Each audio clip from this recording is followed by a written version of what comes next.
All right, this is Docendo Discamus number 9. That was John Lennon's favorite number, by the way. So, word history mystery. What does an adjective meaning having definite limits have in common with an adjective meaning extremely small? Can you think of a word for something that is extremely small?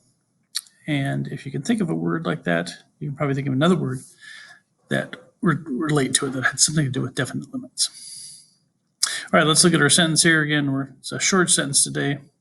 So think like an editor. Mary's ambitions were infinite, but her wealth was finite. So first off, we look at some punctuation here. We've got an apostrophe on Mary's. Most of the time when you see an apostrophe like that, it's going to show possession. In this case, that's correct, isn't it? Because we're talking about Mary's ambitions. She possesses those ambitions, therefore they belong to her. Therefore, we need a apostrophe.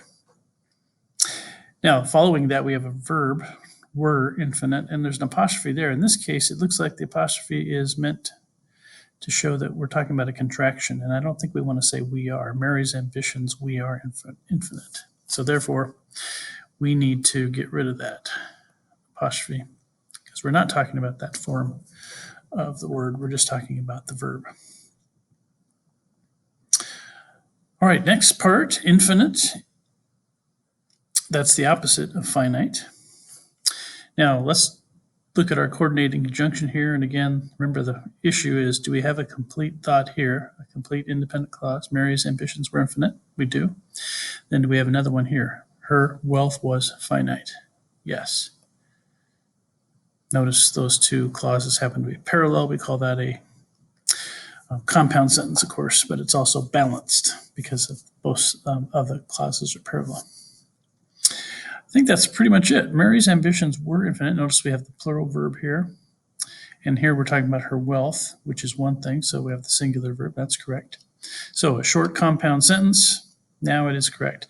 So finite. There is the word that has to do with something that has definite limits. In this case, we're talking about wealth. And infinitesimal, something extremely small. So seemingly without an end to its smallness.